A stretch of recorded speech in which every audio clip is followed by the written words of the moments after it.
Muy buenos días, muy buenas tardes, muy buenas noches, según las coordenadas de tiempo y lugar en las que ustedes se encuentren audicionando este webinario.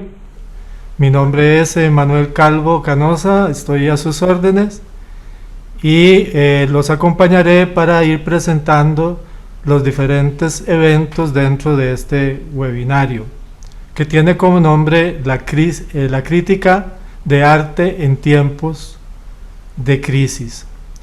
Nos acompaña especialmente la doctora Lisbeth Rebollo González, que es crítica, docente y presidenta de la Asociación Internacional de Críticos de Arte, basada en París.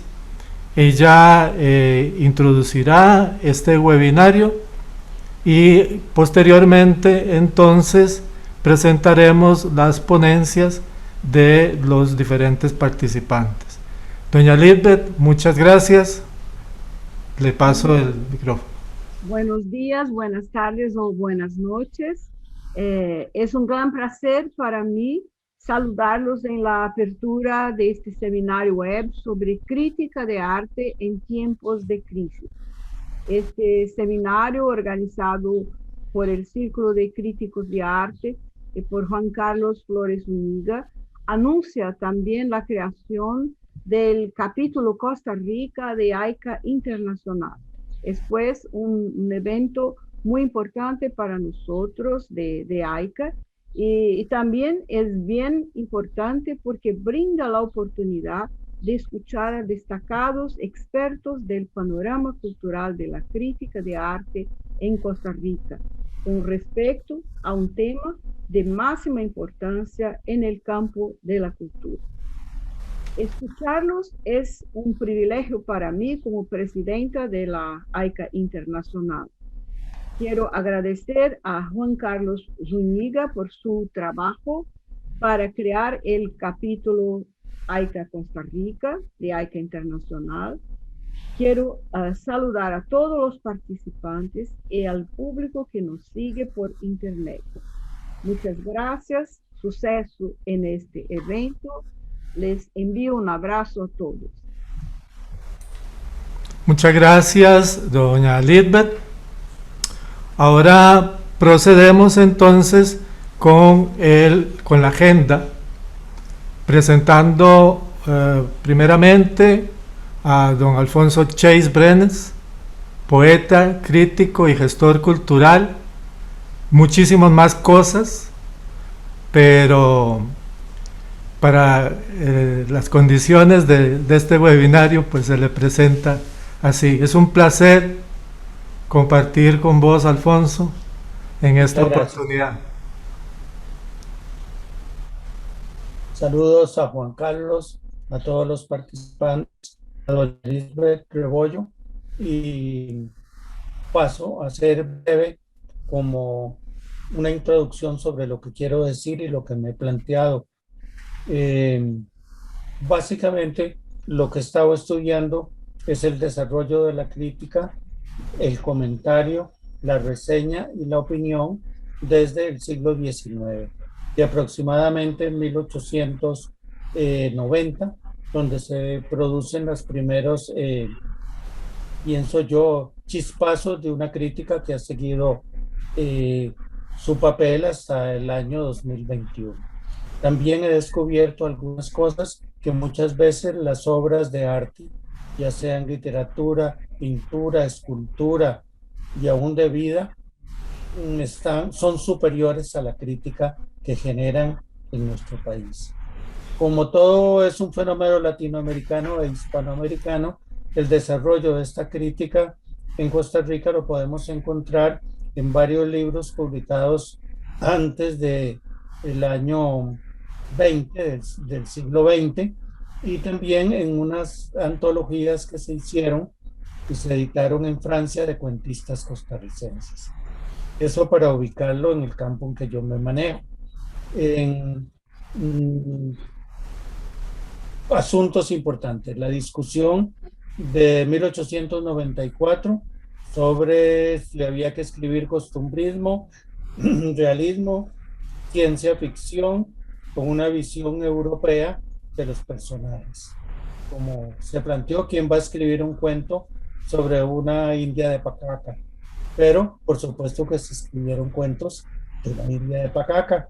El costumbrismo siempre ha estado de alguna manera reducido a el área central, la meseta central, hasta que aparecen obras que rompen con todo eso, como las obras de Brenes Messén, las obras de Rafael Estrada, y el primer crítico, pienso yo, de 1917, que es don Justo Facio. Don Justo Facio hace la primera crítica orgánica, sistémica, la llama él, sobre la literatura costarricense, empezando, y suena un poco extraño, por la dramaturgia. Basado también en la obra que ya habían hecho en el fin del 900 al 20, personas como Ángela Valdares sobre Aquileo J. Echeverría, don José Fabio Garnier, don Ricardo Fernández Guardia. Con lo que quiero decir con esta visión histórica es que en Costa Rica siempre se ha hecho crítica, comentario, reseña, opinión. Generalmente han estado unidas aquí hasta que aparece ya un poco con la fundación de la Universidad de Costa Rica en el año 41, críticas que podríamos llamar académicas, tesis o de alguna manera opiniones vertebradas para cumplir con preceptos académicos de escritores costarricenses. La crítica sobre arte, completamente, artes plásticas. La primera crítica y la primera polémica y la primera división de entre modernos y antiguos, como siempre, ocurrió con la famosa escultura de don Francisco Zúñiga, que se llama Maternidad, que está hoy en la Maternidad Carit, que es un asunto tan apasionante que uno no sabe los niveles de inteligencia de quienes participan, si son excesivos o son reducidos, desde el que dijo que parecía una vaca echada hasta alguien que la comparó con Miguel Ángel o con la gran escultura de siempre. Tenemos la idea de que se marca ese hito en el cambio de la visión del costarricense por medio de la mirada crítica con Max Jiménez, con Paco Zúñiga y con un grabador muy interesante que se llama Gilbert Laporte. Todo esto nos lleva a pensar que si la crítica pues sigue vigente, si hay que deslindarla de lo que es la crítica académica o los artículos de opinión, los estudios también de opinión académica publicados en las revistas académicas del mundo universitario, que son a veces bastante reducidas y abrumadoras. La crítica es, ya lo hemos dicho aquí, es, no sé, un cruce entre Baudelaire, Oscar Wilde, los grandes críticos ingleses, el desarrollo de la crítica en Francia, Saint-Beuve, Proust, todos los que le dieron otra forma. La crítica realmente nace, pienso yo, bien estructurada en Norteamérica, en los Estados Unidos en los años 40, con libros de crítica, no reseñas ni cronología, sino estudios serios sobre Hemingway, sobre Gertrude Stein, sobre todos los escritores y artistas comparados. En Costa Rica, la influencia de todo este movimiento de pensamiento se hace sentir con los años 50 o 60, con la estructuración del Grupo 8. Que fue un grupo que pretendió ser marginal y luego dejó de serlo en el momento en que no pudo ir hacia adelante. Esa es una parte de mi opinión. Básicamente empieza también a aparecer la crítica periodística en los periódicos, que se llamó crítica, pero no creo que era crítica, eran la opinión del jefe de la página cultural, que generalmente estaba escrita a la página social. Es decir, las bellas damas, las fiestas, los acontecimientos se mezclaban con el arte. Eso produjo también otro tipo de crítica, ¿verdad? Que es la crítica independiente y la estructuración de críticos, ¿verdad? Con cierta formación, no digo yo totalmente cultural, que son diferentes a los profesores que hacen crítica. Está bien, y yo creo que rescatan para la historia de Costa Rica obras muy importantes, pero la crítica es un ejercicio muy serio, muy sutil también, y a la vez de eso tiene encima toda una cronología de la historia del arte, cuando en el siglo XIX se empiezan a reestructurar en Europa y en los Estados Unidos libros de crítica.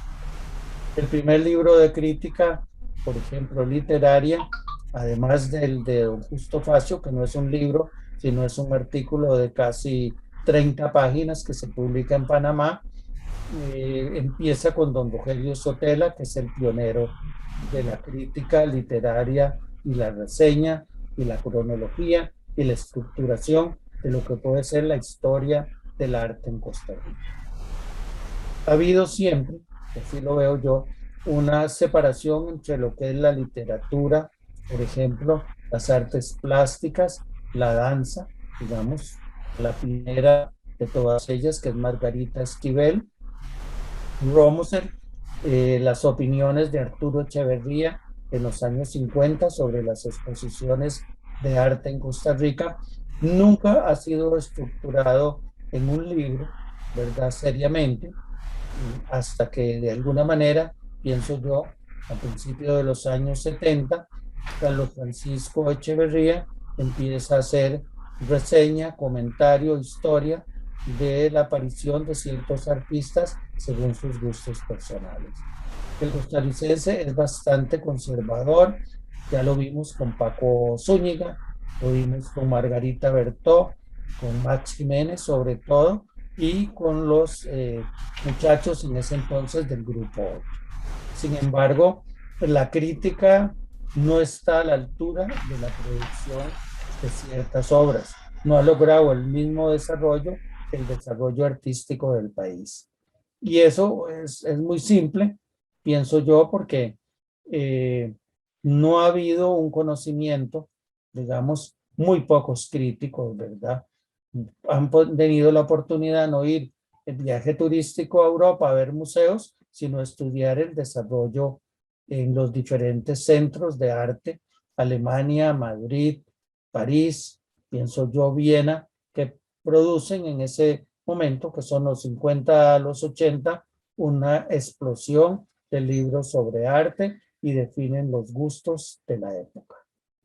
Esa es mi contribución de lo que estoy haciendo, que se refleja en lo que hago en literatura, el libro ese que he ido estructurando, que se llama Pensamiento Propio, como la unidad del pensamiento europeo, no sé, oriental, hispanoamericano, produce un pensamiento propio en Costa Rica.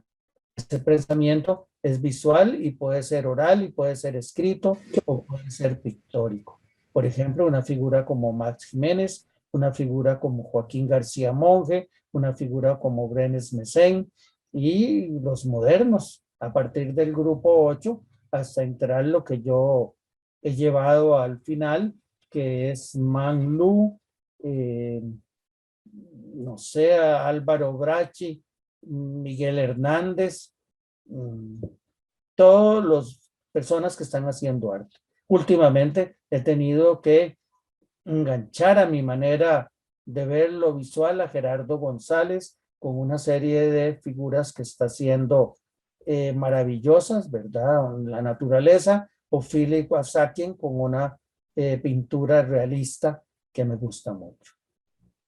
Muchas gracias, Juan Carlos, por invitarme. Gracias, Alfonso, por tus palabras.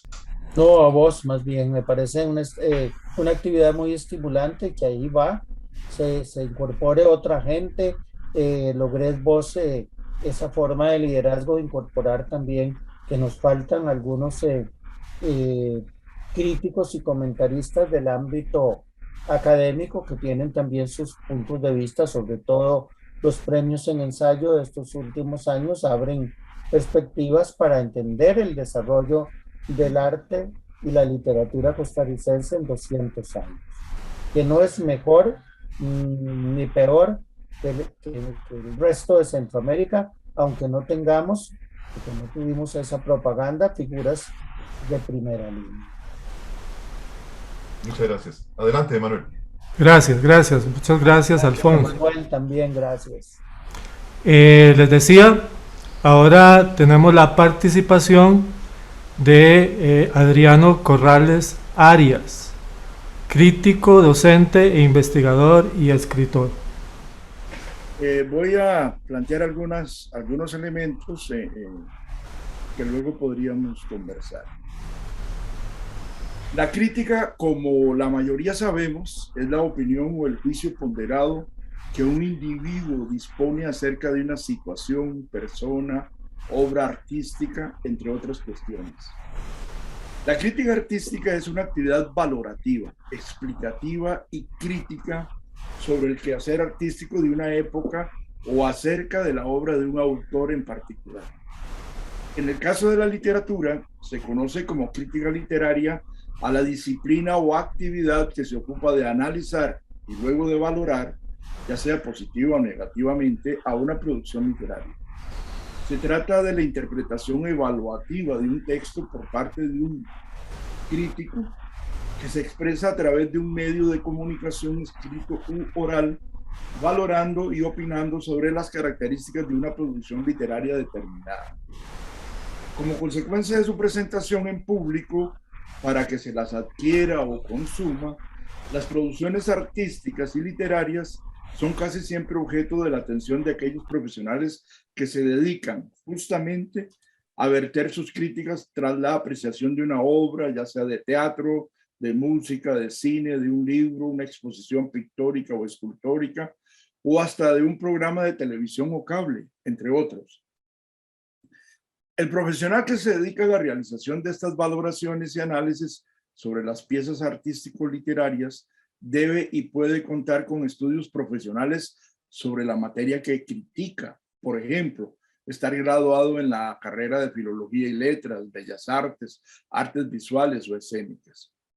También es habitual que personas que disponen de una larga trayectoria en la materia literaria o artística se dediquen a la elaboración de la crítica. Es el caso de muchos escritores y artistas que se dedican al análisis de las producciones de sus colegas contemporáneos o pasados, incluso se atreven a analizar su propia obra. El problema es que no existen estudios superiores específicos para los críticos. Los hay para artistas y especialistas. Sin embargo, no hay escuelas de o para críticos, lo cual provoca constantes interrogaciones sobre la calificación y competencia de estos y sus recensiones. La crítica, por su carácter distanciado y por la búsqueda de rigor objetivo en cuanto al análisis y la valoración, es una de las actividades más problematizadas en el amplio proceso del quehacer artístico en general. Muchas veces los artistas y escritores que pasan por el ojo de la crítica suelen demonizar y desconocer a la misma, sobre todo cuando ésta no es superficial, aduladora o condescendiente con la obra analizada. A pesar de ello, debe insistirse en la crítica artística y literaria como una caja de herramientas importante y necesaria para desvelar la existencia o no del rigor metodológico presente en determinadas producciones de arte. Ahora bien, la valoración personal, que está más presente en los artículos periodísticos, puede ser tomada o dejada de lado, pero no por ello debe despreciarse, minimizarse o ensalzarse una obra por lo que se diga de ella. El otro tipo de crítica, la denominada profesional, formal o académica, ofrece mayor profundidad metodológica y conceptual, pero carece de la inmediatez pública del acontecer periodístico o de otros medios de difusión de la misma.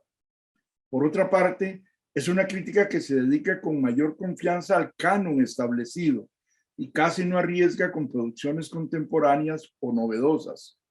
Ya volveremos sobre ello. La actividad crítica y el efecto de razonar ante un artefacto artístico es parte de lo que conocemos como pensamiento crítico. El adjetivo crítico hace referencia a los juicios u opiniones que son la consecuencia de un análisis detallado de un determinado objeto de estudio. De esta manera, el pensamiento crítico hace alusión al hecho de pensar a través de un conjunto de juicios que provienen de un análisis exhaustivo. El pensamiento crítico presupone que la actividad racional que se genera se hace desde la imparcialidad. En otras palabras, pensar críticamente es salirse del asunto que se analiza para reflexionar desde otras perspectivas con el fin de encontrar una solución a la cuestión o al problema en estudio. En este tipo de elaboración de razonamientos, lo difícil no es tanto el acto de pensar y analizar, como el hallazgo de una posición de imparcialidad intelectual. Así, el pensamiento crítico no consiste en el manejo o memorización de algunas ideas o metodologías con determinado propósito. El estudiante, por ejemplo, que estudie un tema a través de su memoria y plasme lo que ha aprendido en un examen, no está utilizando el pensamiento crítico, pues se ha limitado a repetir y reproducir cierta información. El pensamiento crítico es una estrategia intelectual por la cual el individuo llega a sus propias conclusiones sin necesidad de adaptarse a un modelo preestablecido. De esta manera, pensar críticamente implica no aceptar de entrada la verdad sobre algo, sino dudar acerca de esa certeza y buscar todas las aristas y posibilidades que revelen o avalen de una forma u otra aquella verdad. Se puede decir que una persona con pensamiento crítico es quien no se limita a seguir las instrucciones de un programa, sino que genera su propia programación y producción de ideas. Esto es un problema no menor, puesto que en la mayoría de los sistemas educativos no se fomenta el pensamiento crítico. De hecho, los estudiantes, incluso de artes y literatura, asumen que ciertas verdades son válidas porque las expone un libro de texto o las avala una cátedra. Entonces, cuestionarlas supondría un esfuerzo inútil. Este esquema imperante en los sistemas educativos, incluidos los universitarios, se aplica posteriormente al conjunto de la realidad social y, en consecuencia, los individuos se limitan a aceptar las verdades oficiales. He allí otra razón por la cual una crítica imparcial y rigurosa encuentra tantos obstáculos y detractores. Si una persona estudiosa apuesta por un pensamiento crítico y alternativo, su planteamiento intelectual se basará en 3 elementos: pensar de manera autónoma, cuestionar la verdad oficial y adoptar una posición de inconformismo vital. El pensamiento crítico no es una corriente intelectual novedosa, pues forma parte de la historia de la humanidad y de su pensamiento. Gracias a él, por ejemplo, los filósofos de la antigüedad griega sustituyeron las explicaciones mitológicas por la racionalidad, y los científicos del Renacimiento aportaron nuevas visiones sobre el universo. Hoy, los avances de la física y las matemáticas, de la ciencia en general, nos colocan frente a pluriversos cada vez más asombrosos, complejos y amplios. De tal modo que el pensamiento crítico es subversivo y radical porque supone desestabilizar los planteamientos oficiales de cualquier disciplina o área del conocimiento e ir a las raíces de los mismos para encontrar nuevas posibilidades interpretativas. Tal vez por ello en la actualidad se discute tanto acerca de la crisis de la crítica en todos sus aspectos. Pareciera que la industria cultural y el mercado artístico no toleran este tipo de pensamiento crítico, puesto que deslegitiman obras que se reconocen más por su valor de intercambio, la plusvalía, que por sus condiciones de posibilidad estética o ética. Lo expuesto se complica debido al escaso discurso teórico sobre la crítica literaria y artística dentro del periodismo que se ha construido en torno a la denominada retórica de la crisis. Algunos estudiosos ven esta crisis como un problema de legitimación, puesto que la estrecha relación de la crítica periodística con la industria cultural la hace vulnerable a las constricciones del mercado. Por otro lado, la crítica, que es una institución prescriptiva, reguladora pero escasamente regulada, ha cometido y comete ciertamente algunos excesos. La aparición constante de nuevas tecnologías y el contexto estético filosófico dominante también parecen poner en entredicho la autoridad del crítico de arte, en tanto casi todos nos creemos o somos críticos. Por eso debe insistirse en la necesidad de reformular la vigencia y la función de la crítica artístico-literaria, atendiendo a la multiplicación de los sujetos, así como a la reconsideración de la base de su legitimidad teórico-metodológica. Lo anterior supone retomar el concepto de la esfera pública del teórico alemán Habermas, del Círculo de Frankfurt, que decía que era una esfera ubicada entre el Estado absolutista y la sociedad burguesa, que ofreció la base para la institucionalización de la crítica literaria moderna, puesto que constituía un espacio para el diálogo sobre la literatura y las artes, así como para el debate político. Se trata de saber si esa esfera se ha roto por las nuevas imposiciones de un Estado corporativo neoliberal y global, y asistimos más bien a una blogosfera o algo parecido, donde todo es posible. Y entonces, como parece ser, los discursos críticos se subsumen en la ambigua trivialidad de la red, donde muchas veces predominan las falsas noticias, las adulteraciones, los simulacros e imposiciones. Como consecuencia de la desintegración de la esfera pública, según el método ideal de Habermas, la discusión racional sobre temas culturales y artísticos ha cedido el lugar a mero consumo cultural. Es decir, se pasa de una situación en la que la cultura era supuestamente ajena al mercado a la de una sociedad corporativa donde la cultura se convierte en objeto de consumo y los receptores de cultura dejan de ser individuos privados que discuten racionalmente sobre ella para convertirse en consumidores de una mercancía. A diferencia de la crítica literaria de las revistas del siglo XVIII o XIX, por ejemplo, en el capitalismo globalizado el discurso racional sigue teniendo lugar en los medios de masas, en revistas y suplementos de diarios electrónicos, hoy casi todos, pero es el mismo medio el que se ha convertido en mercancía, de forma que la crítica no puede ser sino un modo de promoción o divulgación, mercadotecnia pura.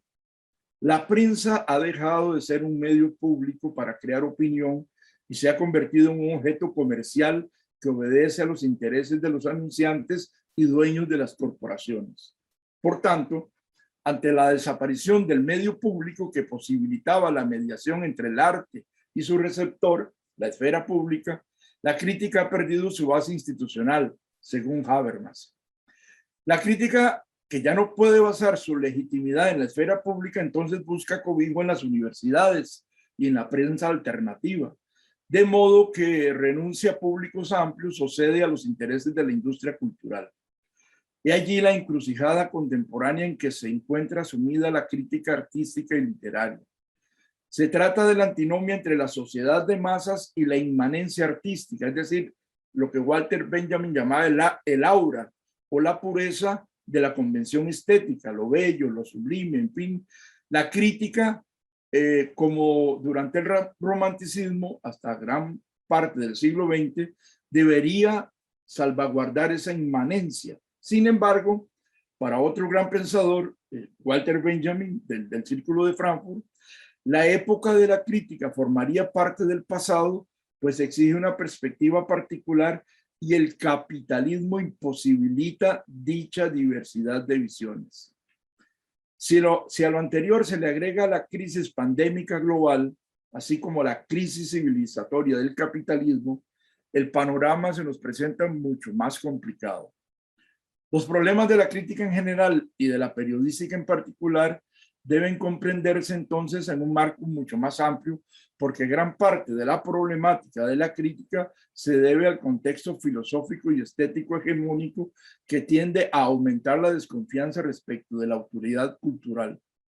La discusión consiste en saber si la estética y la crítica deben enseñar el gusto verdadero y correcto o si deben emitir juicios de autoridad sobre las obras, puesto que hoy se considera el juicio del gusto como una apreciación puramente subjetiva y personal. En esa discusión, el sujeto crítico no puede explicar racionalmente sus elecciones de gusto, pues la razón solo puede explicar aspectos objetivables y no el hábito, según el concepto de Pierre Bourdieu.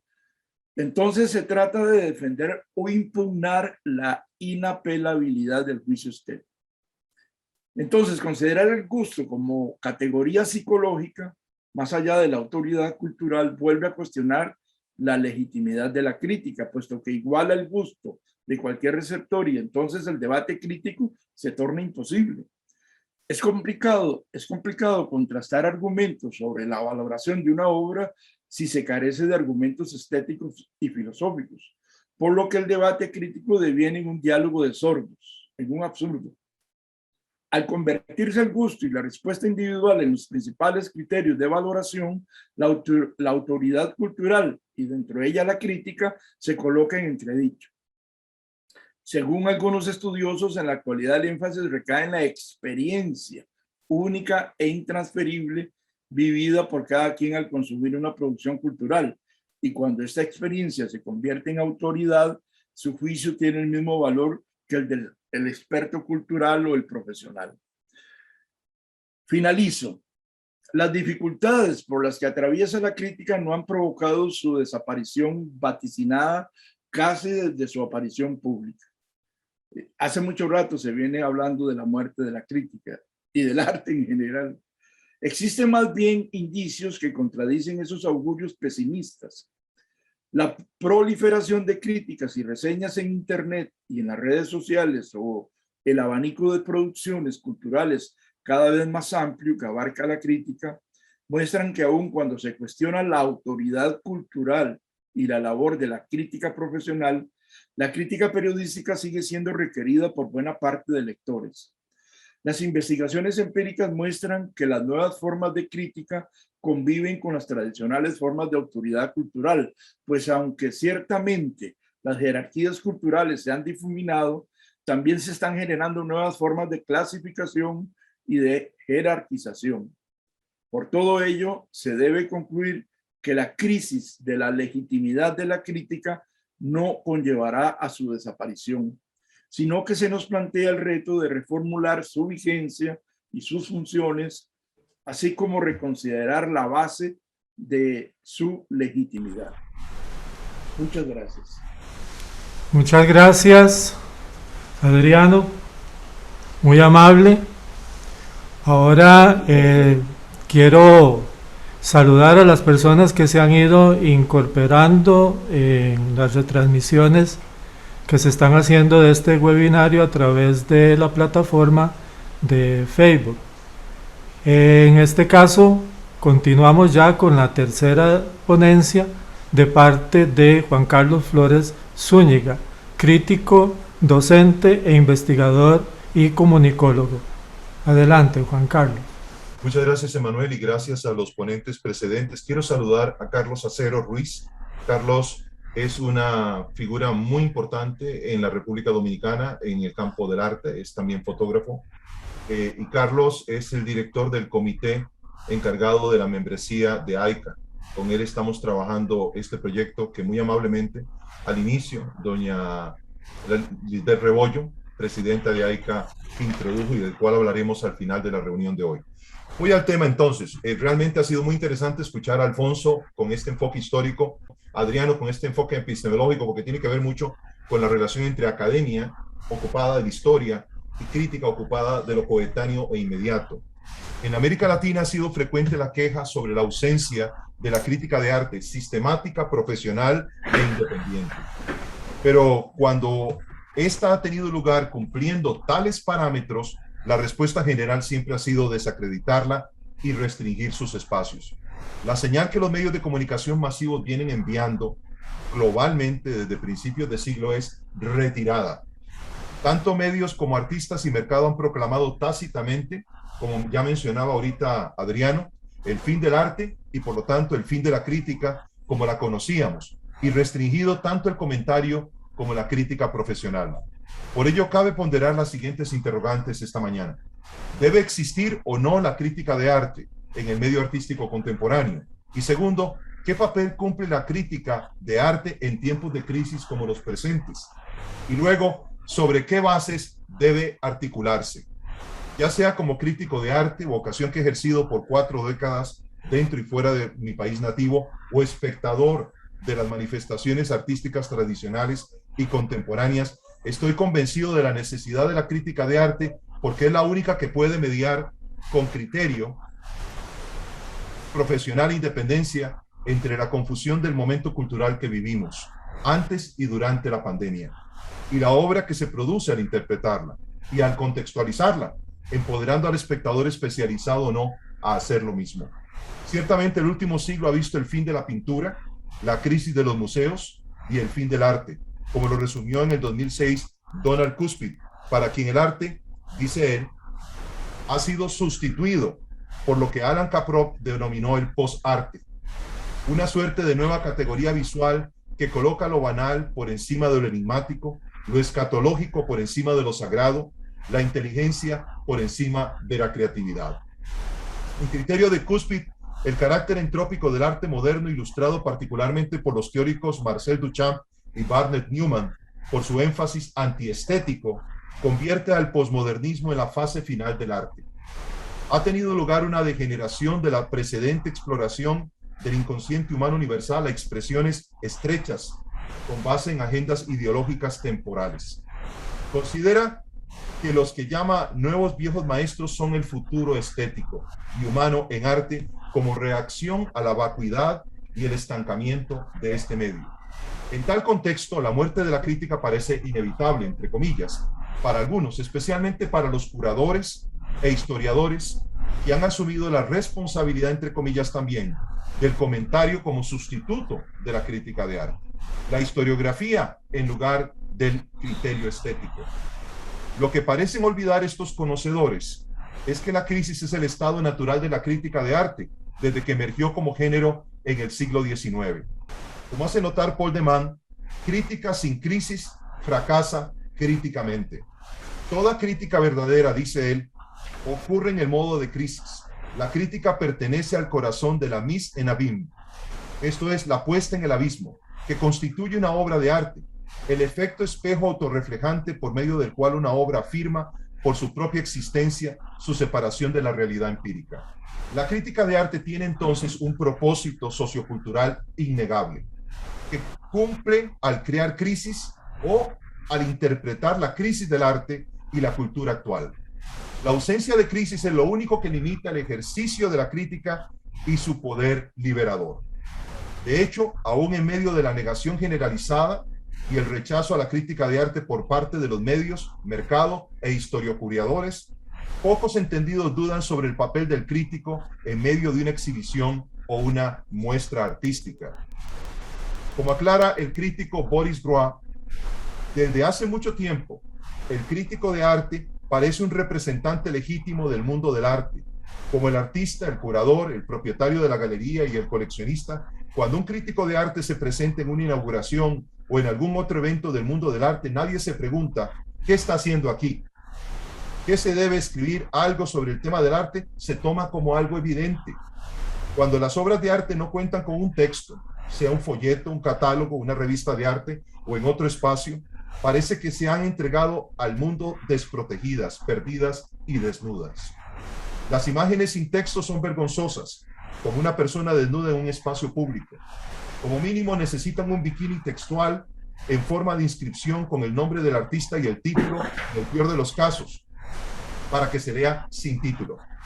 Solo la intimidad doméstica de una colección privada permite la desnudez total de una obra de arte. ¿Dónde entonces se puede encontrar la crítica de arte en un entorno hostil que restringe la libertad de expresión al cantar retirada, eliminando los espacios en los medios de comunicación para ejercerla públicamente? Este nuevo reducto se llama la blogosfera. La blogosfera.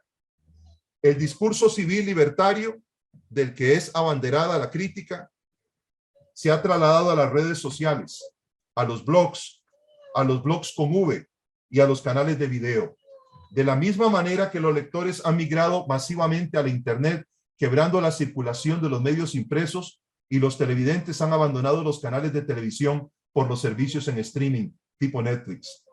Lo anterior no es un fenómeno propio de la pandemia, porque el éxodo empezó muchos años antes, cuando la libertad de expresión empezó a ser restringida por la teoría dominante en los medios del agenda setting. No obstante, los medios dejaron de informar e interpretar sobre todo lo que ocurre en el entorno para informar e interpretar selectivamente solo aquello que les interesa ideológicamente visibilizar. Crearon su propia realidad, pero la blogosfera creó o estableció un espacio más libre y menos manipulable. La pregunta que quiero hacer ahora es esta: ¿dónde está la crítica en la nueva normalidad?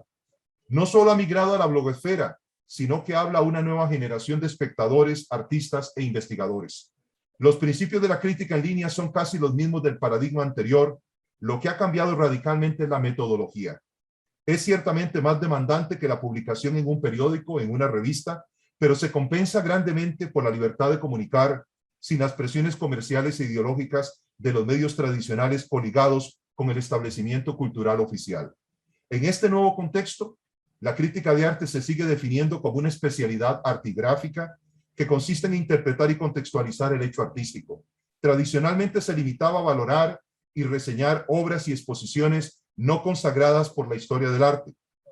Esta definición, sin embargo, es insuficiente en el contexto sociocultural actual y local, y en un mundo globalizado, donde la producción cultural mimética, improvisada y hasta truculenta es mercadeada igual que la obra que deriva de una disciplina artística, un concepto claro y un comportamiento íntegro. Es insuficiente en entornos socioculturales donde la ignorancia y la desinformación artística están a la orden del día y donde el autor o autora, a falta de una exigencia crítica sistemática, convierten la honestidad creativa en asunto de ética individual, sujeta a las variaciones de la moda, el mercado y el gusto oficial del público. Mi último punto es este: ofrecer una definición alternativa. Una alternativa que enriquece la definición de la crítica de arte es aquella que la considera como una forma de literatura que condensa o amplifica, enfatiza u ordena o intenta armonizar las ideas que vienen a la mente cuando ésta es confrontada por el fenómeno artístico. Debemos al poeta y crítico Paul Valéry el que la crítica de arte haya progresado del vituperio a la metafísica. Esta revolución es la que explica por qué todavía hoy leemos crítica de arte. Bien apuntaba Georges Baudelaire que no había un solo momento en que la crítica no haya estado en contacto con la metafísica. Para establecer un fundamento claro, la metafísica es la rama de la filosofía que estudia la naturaleza, la estructura, los componentes y principios fundamentales de la realidad. Esto incluye la clarificación e investigación de algunas nociones fundamentales con las que entendemos el mundo como entidad, a saber, ser, existencia, objeto, propiedad, relación, causalidad, tiempo y espacio. Poner atención con rigor obstinado al objeto artístico es una cualidad inherente al crítico profesional. Pero los historiadores de arte y otros académicos, en un afán de convertir a la crítica en otra disciplina académica, anteponen la definición de una metodología a la experiencia del hecho artístico. En otras palabras, tratan de convertir la crítica de arte en algo que no es, como la historia del arte o la retórica curatorial. No podemos confinar la crítica de arte a la disciplina académica porque sería el fin de esta. Pero sí podemos aceptar que este género literario exista debido al objeto artístico que examina. La crítica consiste en tomar decisiones como si importaran. O como lo expresa el crítico David Hickley, la crítica trata de canalizar cambio. Y cuando nada cambia, cuando nadie disiente, ¿quién necesita la crítica? Muchas gracias. Muchas gracias, Juan Carlos. Ahora continuamos con la ponencia de Luis Fernando Quirós Valverde, diseñador gráfico, investigador y curador. Adelante. Diría que quizás en más de 30 años que tengo de escribir comentarios y reflexiones acerca del arte que en particular me interesa, publicados en libros, revistas, en blogs, no he llegado a palpar un tiempo llano o bondadoso. Todo ha sido cuesta arriba y lo seleccionado para observar, analizar y comentar también lo es. Me interesa un arte que me reta en la investigación, en la interpretación y en la búsqueda de valor, no solo en lo estético, económico y social, sino en lo desconocido para hacerlo conocido. Para mí es un proceso constantemente de educación y del desafío de aprender cada día. En la actualidad importa sacar a flote los contenidos que portan los objetos y sujetos de la obra de arte. A veces están a flor de piel, en otras bajo esa capa espesa de signos con que se cobijan algunos lenguajes actuales. Importa distinguir dónde hay una motivación para que regenere el aprendizaje y donde subsisten también caracteres poco arraigados o que provienen de referentes insustanciales o porque el artista hace eco de su levedad o, por decirlo de otra manera, su flojeza. Por otro, tema no menos importante, es fundamental hacer buen uso de las redes de Internet. Diferencia respecto a escribir en aquel pasado, incluso no tan lejano, pues hoy se pone a disposición herramientas como blogs, videos, revistas, redes sociales, podcasts, todo un arsenal de virtualidad para ser explorado, explotado para el buen desempeño del pensamiento divergente compartido. Yo creo mucho en esto de los medios actuales que nos pone la tecnología, no solamente para expresar lo que pienso, sino para que otros puedan de alguna manera también catar eso que pienso. Me interesan mucho los blogs, me interesan mucho las revistas virtuales. Me paso constantemente publicando revistas que a los años cambian de nombre o se transforman, pero siempre son portadoras de ese discurso que me interesa y que venía expresando en este texto. Actualmente, por ejemplo, hace unos días me invitaron de Radio Nacional a grabar un podcast acerca de una muestra que tenemos en la actualidad en el Museo de Jade, y me pareció tan interesante que también podemos hacer estos productos tecnológicos que llegan al público por diferentes medios, como la radio, como la televisión, como los medios, y que nosotros también los podemos compartir en nuestras páginas, en nuestras plataformas, y de manera que se amplía la globalidad, se hace muy amplia, y eso que se perdió con los periódicos, con los de la lectura del periódico impreso, se está logrando con los medios de Internet y de las redes sociales. Con respecto a esta muestra que les hablo, ningún periódico del país nos publicó nada, pero fue publicado en revistas, por ejemplo, la revista Terremoto de México, una revista de amplia difusión y propia de arte. Fue publicado en Wall Street International, donde algunos de nosotros tenemos blogs ahí, como Juan Carlos y un servidor. Fue publicado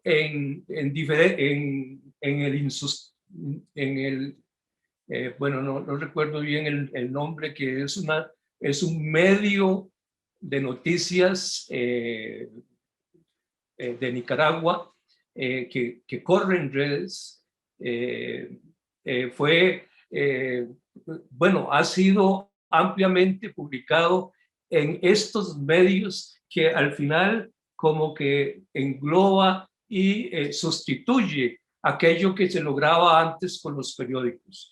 Yo cuando voy a San José, que lo hago en bus, generalmente voy viendo qué hace la gente, y antes, hace 10 años, todo el mundo iba con su periódico ahí leyendo, ¿verdad? Y hoy no, hoy todo el mundo va con su celular leyendo webs, leyendo encabezados de noticias, y que si le interesa se va al blog donde está una mayor amplitud de criterios, y si interesa puede incluso entrevistar al artista al que se refiere la información, porque está ahí disponible.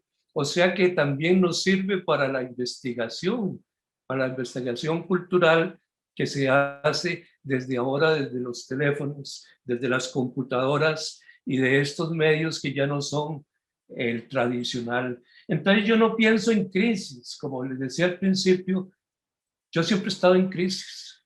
Toda la vida he tenido problemas para hacer mis cosas. Todo lo bueno me ha costado mucho y todavía me cuesta.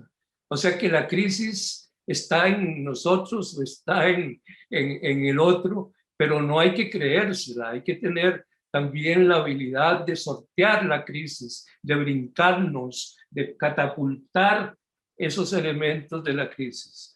Así es que, como les decía, tenía también una fotografía que quería mostrar, pero yo no sé si el maestro Juan Carlos me permite compartirla. Adelante, adelante. Es una fotografía, lo que quería compartirles, que ahorita no la encuentro, que se publicó ayer en Facebook, no sé quién la tomó.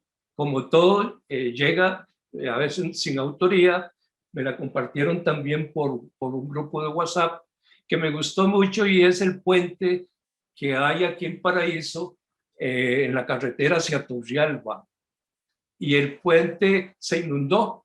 Entonces ahora la carretera no se ve, lo que se ve es agua, ¿verdad?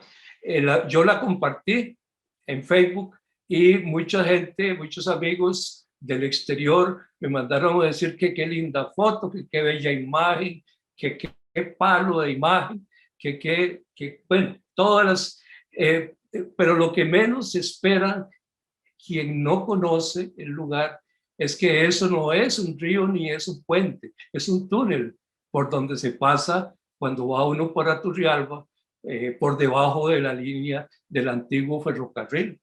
Así es que todo, es muy importante y relativo conocer, y porque quien no lo conoce no piensa que debajo de esa agua pasa la carretera, pasa la calzada, y esto me ayuda para explicar un poco lo que es actualmente la lectura, o la crítica, o el comentario de la obra de arte, que es un poco eso, ¿verdad? Nosotros tenemos un poco la posibilidad de entrar en esas aguas, consumirnos en esas aguas del conocimiento, para encontrar lo que está verdaderamente sustentado y lo que ha sido eso, muy importante, la memoria.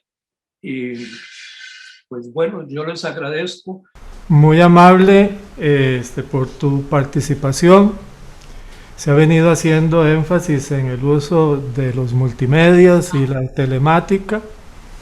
Entonces, compartirle a ustedes y a las demás personas que nos están siguiendo. Estamos transmitiendo y retransmitiendo en 4 instancias diferentes: en el muro de Juan Carlos, en la página de Ars Criterion, en Escenario Poético, Viento de Cristal, y en Semiosíntesis.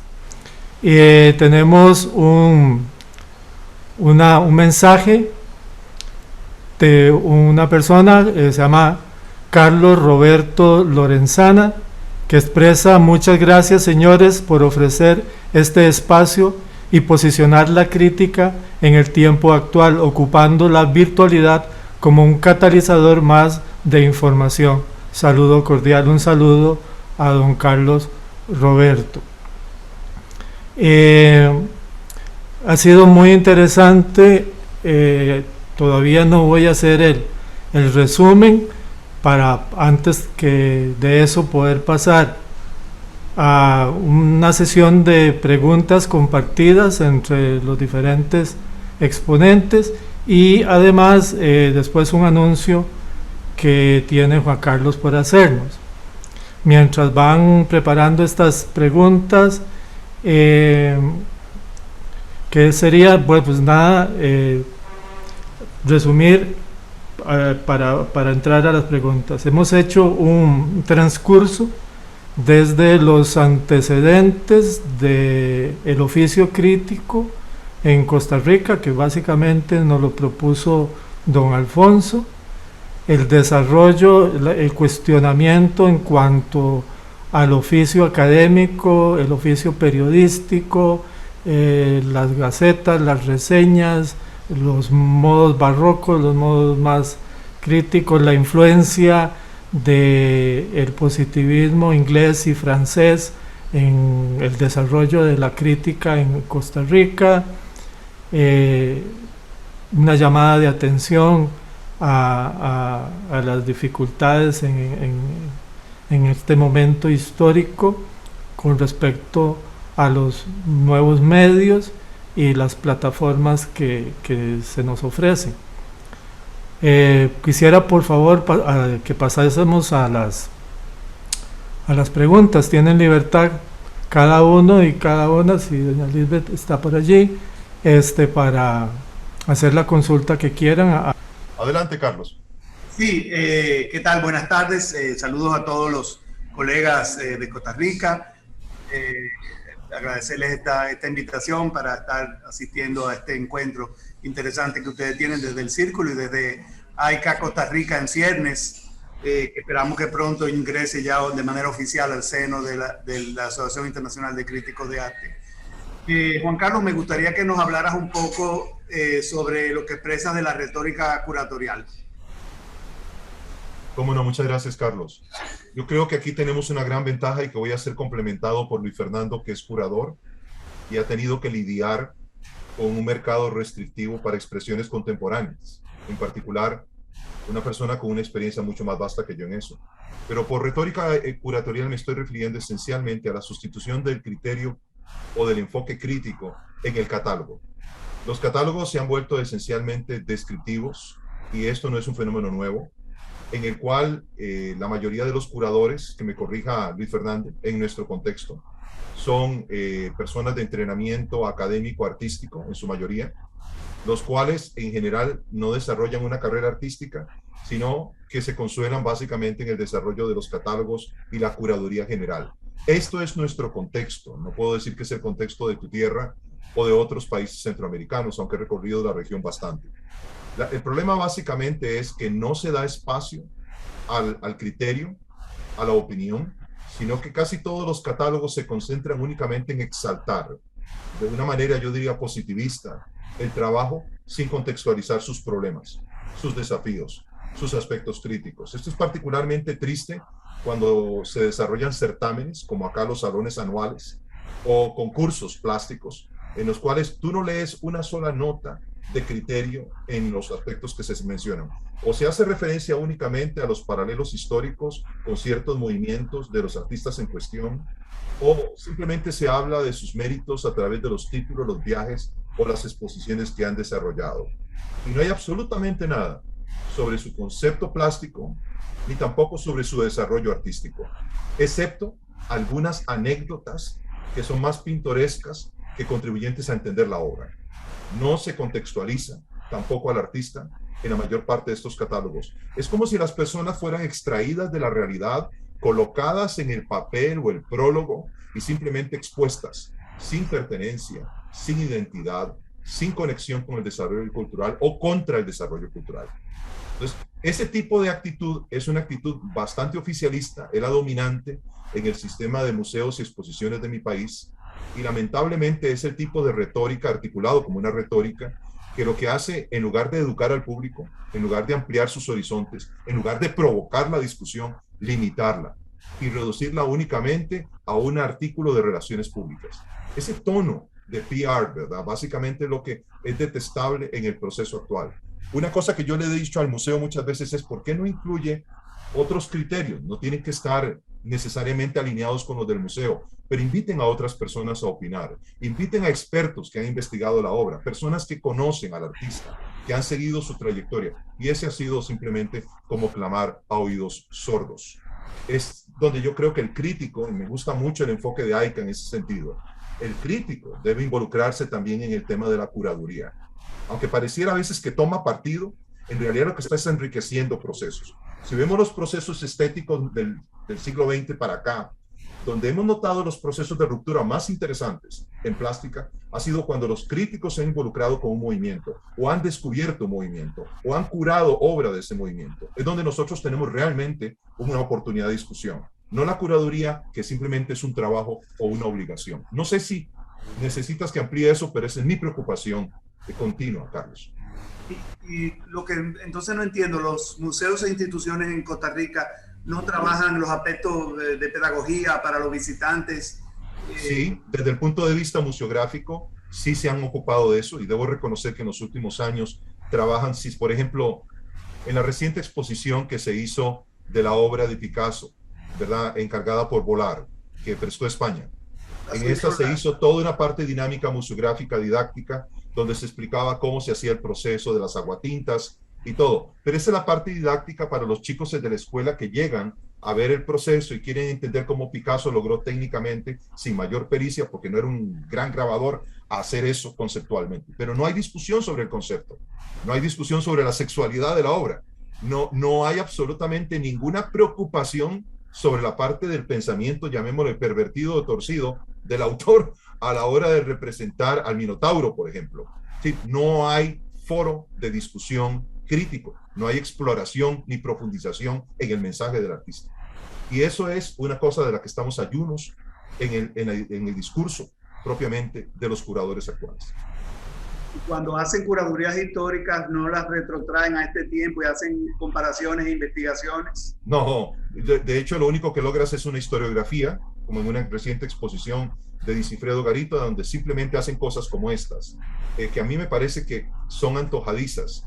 Hacer una línea a tiempo del artista y decir, el artista nació en tal año y en ese año ocurrió tanto, no sé, el Sputnik fue lanzado a tal parte, hubo tal conflicto político. ¿Cuál es la relación entre mi nacimiento, a menos que sea un astrólogo, y los acontecimientos políticos de ese momento en que yo nací?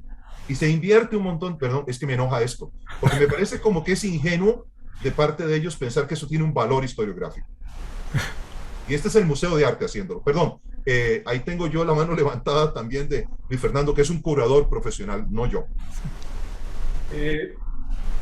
Mi comentario va también, es una crítica a mucho del público, de general de la población, de la pereza de la lectura, de interesarse más en profundizar y en conocer esos criterios y esos comentarios. Generalmente se brincan todas las páginas de texto para ir a ver nada más las imágenes. Estamos en un tiempo que nos interesan mucho las imágenes, que nos gobiernan las imágenes y que le damos poca atención a la lectura y a la comprensión de todos estos argumentos. Por eso me parece muy bien lo que hace el maestro Juan Carlos, que hace una versión en video también de sus críticas de exposición, porque así las pueden escuchar, las pueden, no necesariamente tienen que ir a leerlas, pero es una ampliación y utilización de esos medios que tenemos para comunicar a la población. Eso es lo que yo quería decir. Gracias. Gracias. No sé, alguno con alguna otra pregunta o comentario, por favor.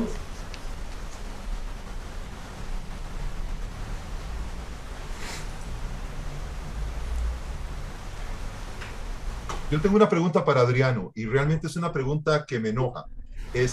Perdonen, a veces soy vehemente, no estoy enojado con Adriano, lo quiero mucho, pero me parece que en estas mesas es cuando tenemos la oportunidad de decirnos ciertas cosas. Me preocupa el cliché de que para que la crítica sea profesional tiene que hacerla necesariamente un académico en historia del arte. Hace unos días estaba revisando el currículum de historia del arte en la Universidad de Costa Rica y decía que se les dan 2 clases de crítica de arte en el currículum y eso a ellos, dicen ellos, ¿verdad?, les basta para convertirse en críticos de arte. Entonces, cuando un académico con un título académico, licenciado, máster, lo que sea, en historia del arte escribe, entonces deberíamos suponer, bajo esta lógica, que su crítica es profesional. Y a mí me parece que lo que hace profesional la crítica no es el título. Si vamos a la historia de la crítica, la mayor parte de los críticos vienen de otras venas. Por supuesto que contemporáneamente sacan su doctorado en historia o trabajan con alguna titulación, pero la mayor parte de la crítica histórica es autodidacta. Y en este país los que han escrito más y han publicado más siempre han sido autodidactas. Eso la hace menos profesional, eso la hace menos disciplinada, la hace menos obligante en términos de ser profunda. Mi pregunta, Adriano, perdóname, es que me picó eso. Qué bueno que te picó, pero creo que hay una, digamos, una mala interpretación de lo que yo traté de decir o intenté decir o intento decir. Y bueno, justamente lo que intento decir es que se presupone dentro de la academia y en algunos sectores artísticos que la crítica profesional, la que se valida y se debe validar, es la que procede de la academia. Es decir, la que tiene el sustento institucional académico. Y muchas veces se ha negado, y yo he sido parte de eso porque yo estoy entre las dos aguas, trabajo en una universidad, pero también hago mis planteamientos desde fuera de la universidad. Se ha negado, digamos, la crítica que proviene de autores o de gente que es autodidacta y que no tiene la formación académica formal, digamos. Pero no, yo estoy de acuerdo en que vamos a poner un ejemplo de la literatura latinoamericana que a mí me parece es importante. El caso de Mario Vargas Llosa. Mario Vargas Llosa es un autor que, digamos, ideológica y políticamente está muy lejos de mi pensamiento, pero es un crítico literario de los mejores que ha producido América Latina. Es decir, lo que se ha dicho, por ejemplo, sobre 100 años de soledad de García Márquez, no lo ha dicho la crítica académica tal y como lo planteó Vargas Llosa en ese texto fabuloso sobre ese libro, o la crítica que hizo sobre Madame Bovary de Gustave Flaubert. Es extraordinario, pero además se atrevió de una manera brillante a hacer un autoanálisis de su propia novela, por ejemplo, cómo construyó y cómo redactó La Casa Verde, que es una novela extraordinaria. Estoy poniendo este ejemplo. Y entonces Vargas Llosa es un ejemplo de cómo, claro, Vargas Llosa tiene una formación académica, digamos, pero en este sentido no es el crítico profesional académico que utiliza un corpus teórico que proviene de la moda epistemológica y tal. No, es un escritor que aplica su propia experiencia de escritura a la crítica de la obra literaria, y eso me parece muy importante. Y creo que también hay una serie de artistas, en el caso de Costa Rica, que lo han logrado hacer, ¿verdad? De tal modo que no tenés que enojarte, Juan Carlos, pero podrías enojarte con esta suerte de visión hegemónica que hay sobre la crítica de arte y crítica literaria, que pretende decirnos que solo la académica es la válida porque tiene una legitimación institucional y un marco teórico válido para poder hablar acerca de una obra de arte. Yo no he estado de acuerdo y creo que incluso aquí hay gente que de manera autodidacta, voy a poner un ejemplo, un Luis Ferrero Acosta, un Luis Ferrero Acosta que siempre se salió del canasto académico, que se salió incluso de la secundaria y no volvió más porque un profesor le dijo que en Costa Rica no había literatura. Le dijo una vez, mire, pero es que en Costa Rica no hay literatura, en el Liceo de Costa Rica. Y don Luis Ferrero, furioso, se retiró y demostró con toda su vida intelectual que sí había literatura, que sí había arte. De tal modo que en esa discusión, más bien yo tengo esa visión, Juan Carlos, y es válido enojarse porque a veces más bien es algo que nos quieren deslegitimar a quienes hacemos arte, crítica desde afuera, como opinólogos, como sencillos diletantes, etcétera, y a mí me parece muy peligroso y además poco serio este tipo de expresiones. Bueno, y si hablamos, perdóname que agregue ahí, interrumpa, Emanuel, todos los textos que escriben sobre mí, escritos por historiadores, dicen, un cierto periodista escribe. Así es la forma en que lo ponen, como si periodista no fuera un grado académico, pero sí. Esa actitud despectiva y ese, comillas, empoderamiento académico está destruyendo todo, porque la historia de este país en el arte está en los periódicos, está en las revistas, está en los críticos autodidactas. De acuerdo. Yo tengo 2 títulos académicos, pero eso no me importa. Lo que quiero decir es que literalmente existe esa soberbia y no se publica en este país, lamentablemente, si no tenés el respeto o la aprobación o el endoso académico. Tal vez si me permitís un momento, también ha pasado, por ejemplo, con la historia en general y con la historiografía costarricense, ¿verdad? La historia académica, digamos, no ha hecho un esfuerzo por reconocer eventos políticos, sociales y personajes históricos, el caso de Juan Rafael Mora Porras, ¿verdad?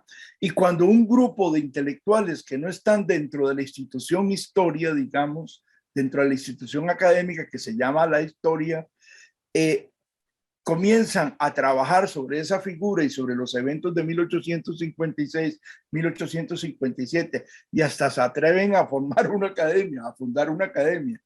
Entonces la universidad se siente como de alguna manera atacada y también han atacado a este tipo de intelectuales que han hecho un esfuerzo por valorar y buscar, digamos, elementos históricos para ubicar una figura en el panorama de la historia nacional que no ha hecho la academia. Entonces, estos son esfuerzos que son muy importantes. Lo mismo podríamos aplicar a la crítica de arte, algo parecido.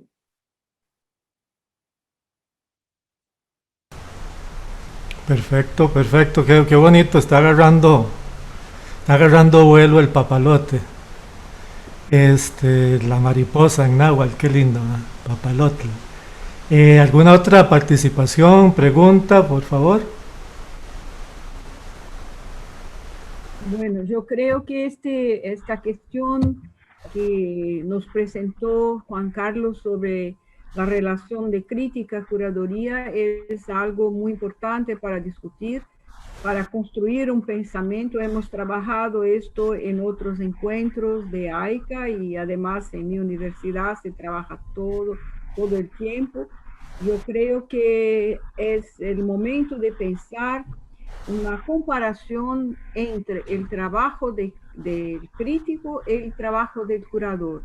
¿Cuáles son las aproximaciones y cuáles son las diferencias? Me gustaría si Juan Carlos o los otros participantes pudiesen quizás proponer una discusión sobre este ítem.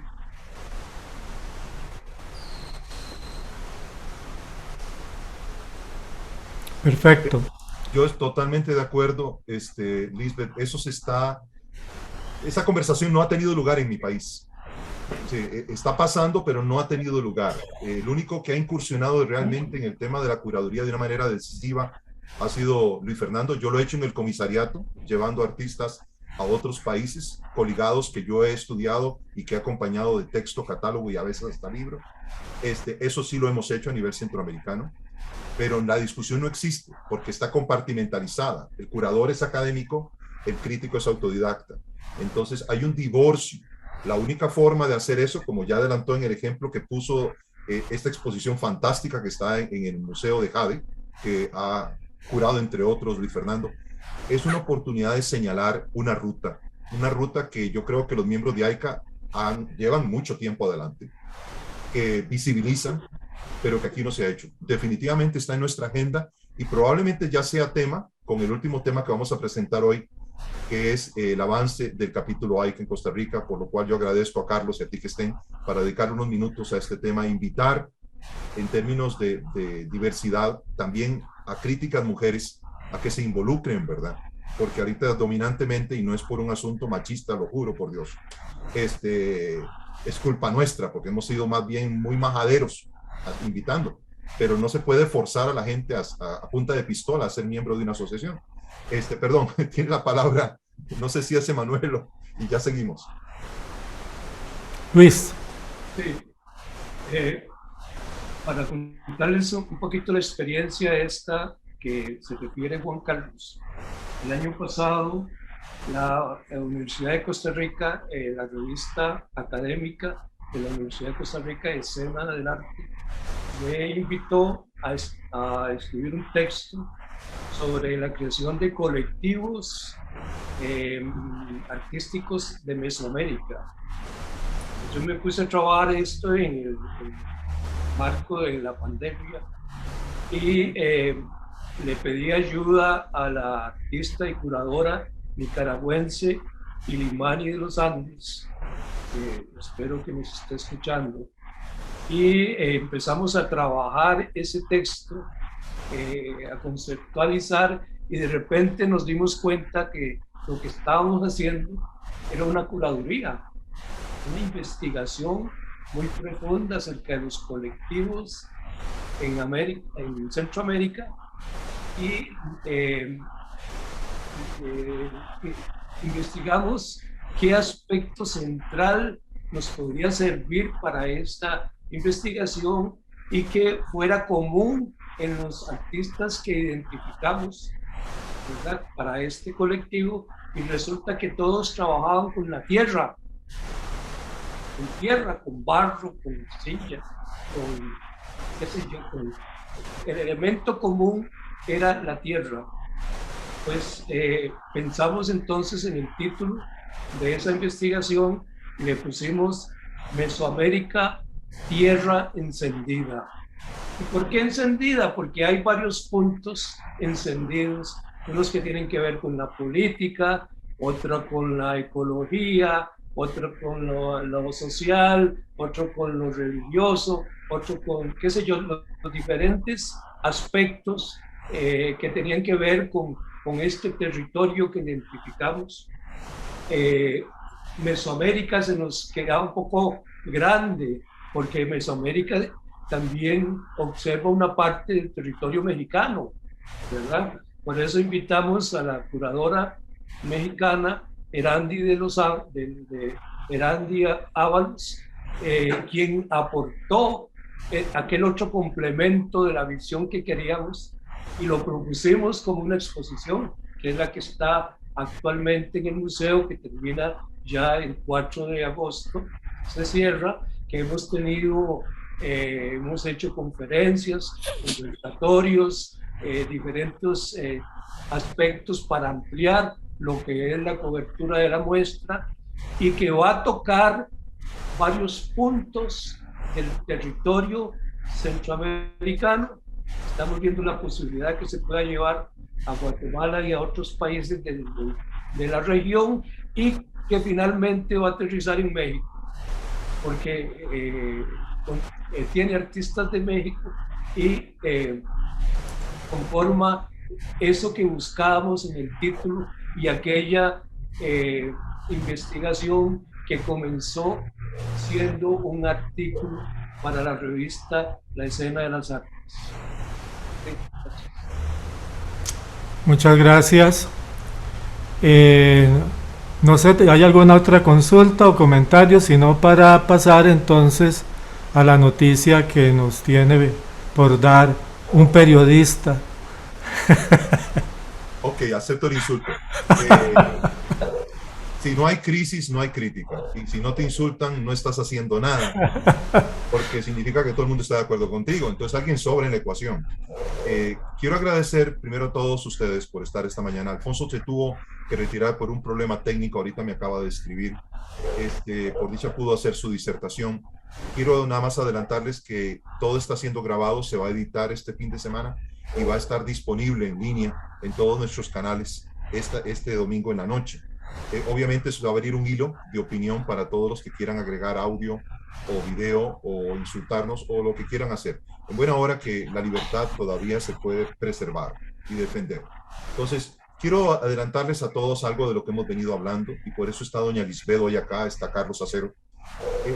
Hemos tomado una decisión como círculo y es empezar la transformación, no solo digital, sino conceptual, para convertirnos en el capítulo AICA Costa Rica. El concepto no es mantener dos organizaciones, sino mudar la organización cumpliendo los requisitos de AICA en estatutos y también en los requerimientos de cada participante que va a ser evaluado individualmente por la oficina en París, pero que va a pasar primero por el trabajo de nuestro compañero Carlos Acero de Dominicana. En primer lugar, quiero que sepan, los estatutos ya están listos. El abogado nada más está adecuando a la normativa legal costarricense. Esperamos estárselos mañana domingo para que no pueda descansar Carlos.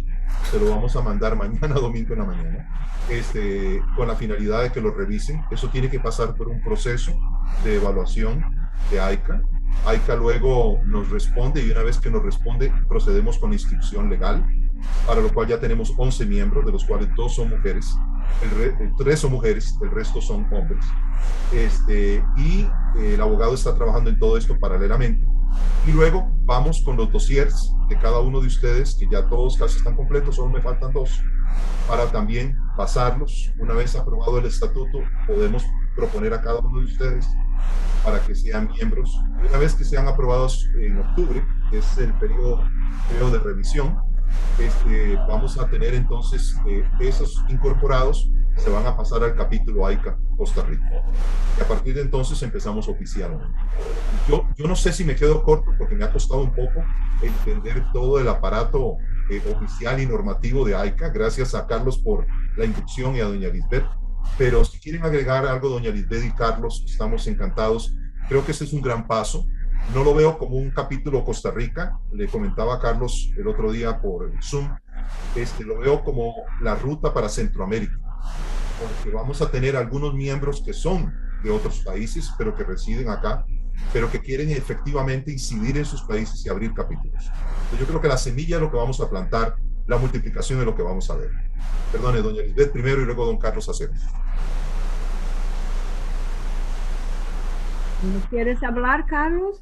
Bueno, yo creo que es de una importancia inmensa para AICA Internacional y para todas las AICAs de América Latina, todas las secciones latinoamericanas, el aparecimiento, la creación de una AICA Costa Rica con este potencial de difusión por toda la región, ¿verdad?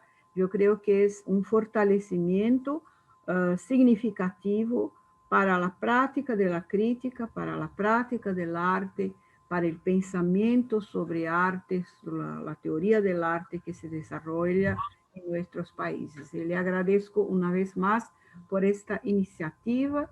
Espero que pronto podamos inaugurar también con un webinario el capítulo AICA Costa Rica. Bueno, gracias. Carlos, ¿quieres hablar? Gracias, Lisbeth. Bueno, primero agradecer la oportunidad. Ya Lisbeth sabe que yo he estado trabajando en mis funciones cuando he ocupado por 2 veces la vicepresidencia de AICA en incorporar nuevas sesiones. He estado trabajando con Bolivia, no ha habido oportunidad todavía de cerrar el capítulo. Y en noviembre le escribí a Juan Carlos porque vi en el círculo en Facebook, vi que él le estaba dando likes a las publicaciones que hacemos desde el Facebook de AICA Internacional. Le escribí y lo animé a que por qué no se hacía, porque él es miembro de la sesión abierta y por qué no se trabajaba con Costa Rica. Me alegro que Lisbeth haya retomado esta idea. Lisbeth está en su segundo mandato, es una mujer muy dinámica que está revitalizando sustancialmente nuestra asociación internacional. Para nosotros es un privilegio que una latinoamericana esté a cargo de la presidencia y estamos apoyándola en todo lo que haga falta para que sea exitosa su segunda gestión. Para finalizar, cuando hablé con Juan Carlos, le dije que AICA República Dominicana cumplía 40 años este año y que para nosotros era importante haber apoyado a la creación de AICA Puerto Rico y haber apoyado la creación de AICA Caribe Sur, que fuimos la institución que le dimos la mano para que se creara, y que me parecía conveniente que se abriera el abanico de oportunidades con Costa Rica para que se incluyera a los demás países hermanos para hacer una gran mancomunidad que fuera AICA Costa Rica, con un paréntesis que dijera Centroamérica, para tener esas voces y crear esta red profesional que es tan importante en torno a la teoría y a la crítica. Estoy a disposición de ustedes para ayudarlos en lo que haga falta, y sé que vamos a tramitar todo con la debida rapidez en el Comité Electoral y de nuevos miembros, y que luego será revisado y aceptado en una asamblea general de la AICA. Estamos siendo diligentes y obedientes y haciendo todo en orden. Espero que todo salga bien y que podamos avanzar en esto. Hay mucho entusiasmo de todo el equipo. Ustedes solo ven una pequeña porción acá, pero ya he hablado con cada uno de ellos todos los días hasta que los tengo locos con mis llamadas telefónicas, pero están muy contentos. Y realmente yo pocas veces he visto esta atracción, digamos, este movimiento, pero como todo movimiento genera fricción en la ley de termodinámica, creo que definitivamente vamos a tener que ponerle bastante esfuerzo, pero lo vamos a sacar. Gracias, Lisbeth, por tu participación, por estar con nosotros, por este segundo mandato. Realmente es un honor tener una latinoamericana al frente de AICA. Debemos tomar orgullo de nuestra tierra y nuestra gente y su aporte. Igual a Carlos Acero por todo el apoyo que le vamos a seguir pidiendo, porque faltan cosas por hacer. Y a mis queridos amigos Emanuel Calvo Canosa, a Luis Fernando Quiroz, a Adriano, a Alfonso, que tuvo que salir, que es de los eméritos nuestros. Alfonso, para los que no lo saben, es un autor con más de 60 años de carrera en la crítica y la parte de producción. Ha hecho más de 30 libros. Y la otra gran emérita es doña Inés Trejos, que vamos a hacerle un perfil próximamente, porque estamos en un proceso muy interesante, les adelanto, de rescatar la historia de la crítica de Costa Rica, y estamos visibilizándola para la nueva generación en video, porque tiene razón Luis Fernando, la gente lamentablemente no está leyendo, pero la gente está usando redes sociales y está viendo video. Entonces todo lo que hacemos tiene su reflejo y su eco inmediatamente en material audiovisual, como este mismo foro que hemos tenido hoy. Gracias por estar con nosotros y por apoyarnos. Gracias. Le tomo la palabra a Lisbeth, quien acaba de celebrar con éxito 2 días de un encuentro internacional con las principales voces de América Latina. La estimulo para que tengamos un encuentro ya con las voces preponderantes en Centroamérica, tan pronto ya se haya gestado la creación oficial de AICA Costa Rica. Excelente propuesta. Gracias, Carlos. Vamos a hacerlo, por supuesto, vamos a hacerlo. Esperamos entonces que se cree oficialmente el capítulo Costa Rica, y ya empezaremos proyectos para el próximo año. Excelente, Bueno, gracias a los dos. Que tengan un excelente fin de semana, y no sé qué tiene que agregar Emanuel para nuestro cierre ya formal. Bueno, muchas gracias a todas y todos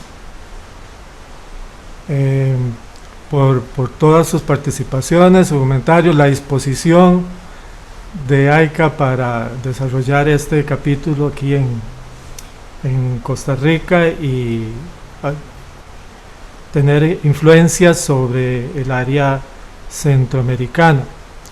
Lo que resta es hacer un pequeño resumen de la actividad de hoy, para posteriormente pasar a las diferentes etapas de edición, tanto la edición audiovisual, multimedial como textual, para fijarlo documentalmente también.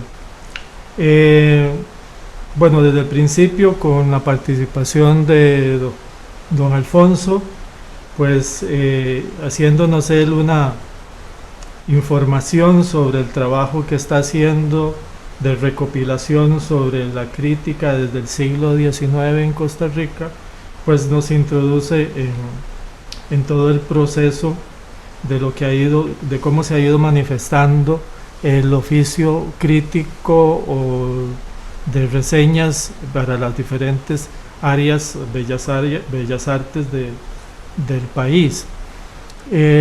Sucesivamente, pues entonces, con la participación de Adriano Corrales, se hace un énfasis sobre los diferentes polos del ejercicio, se refiere a la dicotomía que hay entre las manifestaciones del oficio académico y autodidacta, que aquí yo quisiera hacer un paréntesis.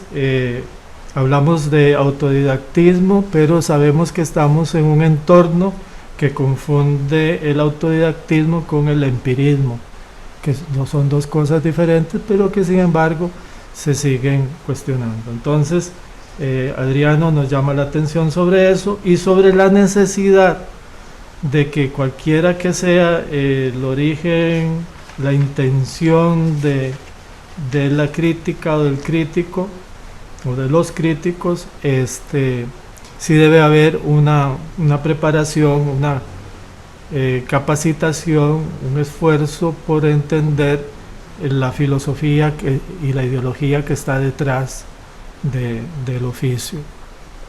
Posteriormente, entonces, Juan Carlos nos hace su ponencia, donde también engloba estos mismos temas y nos presenta el enfoque de algunos hitos de finales del siglo pasado y principios de con respecto al ejercicio de la crítica, y nos presenta también la dicotomía que surge entre el oficio profesional de los curadores, las curadoras y los críticos. Después Luis Fernando nos pone al día también con el desarrollo de su trabajo, como lo ha venido haciendo. Nos decía que siempre ha sido cuesta arriba, que no ha sido fácil de desarrollarlo por todo lo que de típico implica, de enfrentamiento, y después entonces ya entramos a esta parte de las preguntas, de los comentarios, ¿verdad? Aquí ya quisiera yo pues ir aterrizándolo para finalizar, llamando la atención a un hecho. El resurgimiento del arte, de las expresiones artísticas, se da siempre de la mano del poder. Y las obras de arte, según las reconocemos desde el punto de vista más que histórico, efemérico, ¿verdad? Porque también se hizo una referencia al recurso de las efemérides, ¿verdad? Para ubicar, contextualizar históricamente, supuestamente, la obra de arte, pero eso se debe a los antecedentes. O sea, lo que digo, el arte siempre ha estado vinculado con el ejercicio del poder. Hay una relación importantísima entre las manifestaciones del arte, entre comillas, oficiales, y el ejercicio de las clases que ejercen ese poder. De manera que la crítica siempre tendrá que ser coyuntural. Primero sometida a ese mismo poder, porque el crítico originalmente era una persona que cuidaba de los intereses de los poderosos para la gestión de ese arte. Aquí, no sé, hacer referencia al famoso conflicto del comité crítico en Florencia para decidir dónde se ponía el David de Miguel Ángel y los recursos que usó Leonardo para cuestionarlo, ¿verdad? Posteriormente, con el desarrollo de los imperios occidentales europeos y la dinámica entre estos imperios, pues obviamente la crítica pasa a ser también, en un terreno muy difuminado, pasa a ser un instrumento político también, ¿verdad? Porque entonces se critica desde los intereses franceses, desde los intereses ingleses, desde los intereses holandeses, desde los intereses españoles, y en medio de eso pues va surgiendo la crítica en los diferentes países hispanoamericanos, ¿verdad?